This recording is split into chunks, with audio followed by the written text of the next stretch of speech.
প্রিয় বন্ধুরা, আজকে আমি এবছরের মাধ্যমিক পরীক্ষার জীবন বিজ্ঞানের চিত্র অঙ্কনের উপর মাত্র একটি প্রশ্ন তোমাদেরকে সাজেশন আকারে বলছি।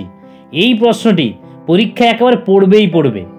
দেখো বন্ধুরা, 2024 সালের মাধ্যমিক পরীক্ষায় জীবন বিজ্ঞানে চিত্র বা ছবি অঙ্কনের উপরে যেসব প্রশ্নগুলি খুব ইম্পর্ট্যান্ট সেগুলি হলো, প্রথম প্রশ্ন, একটি নিউরনের চিত্র অঙ্কন করে নিম্নলিখিত অংশগুলি চিহ্নিত করো।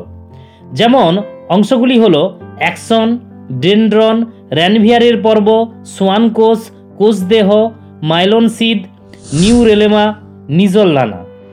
এরপর 2 নম্বর প্রশ্ন, মাইটোসিস কোষ বিভাজনের মেটাফেজ দশার চিহ্নিত চিত্র অঙ্কন করো।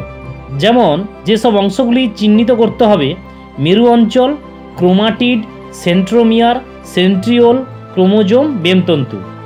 এরপর 3 নম্বর প্রশ্ন, একটি ইউক্যারিওটিক ক্রোমোজোমের অঙ্গ সংস্থানের চিত্র অঙ্কন করে নিম্নলিখিত অংশ চিহ্নিত করো।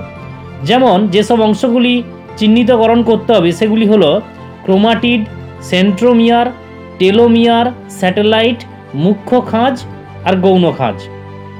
এই প্রসঙ্গে বলে রাখি, পরীক্ষায় ছবির উপরে 5 নম্বর থাকে, ছবি আঁকার উপর 3 নম্বর এবং তার যে কোনো 4টি অংশগুলিকে চিহ্নিত করার বা দেখানোর জন্য 2 নম্বর থাকে।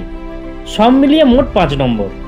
কেউ যদি শুধু ছবিটা সঠিক ও পরিচ্ছন্ন আঁকে, অংশগুলো না দেখাতে পারে, তবুও সে 3 নম্বর পেয়ে যাবে। আশা করি বিষয়টা বুঝতে পারলে। এবার বলবো কোন একটি ছবি এবারের মাধ্যমিক পরীক্ষায় সবচেয়ে ইম্পর্টেন্ট, অর্থাৎ পড়বে। সেটা হলো নিউরনের ছবি। এবছর খুব ইম্পর্ট্যান্ট, পড়ার চান্স খুব বেশি, তাই তোমরা এই ছবিটা খুব ভালো করে প্র্যাকটিস করে নেবে। আজকের ভিডিও এই পর্যন্ত। নেক্সট সাজেশন নিয়ে দেখা হচ্ছে পরের ভিডিওতে।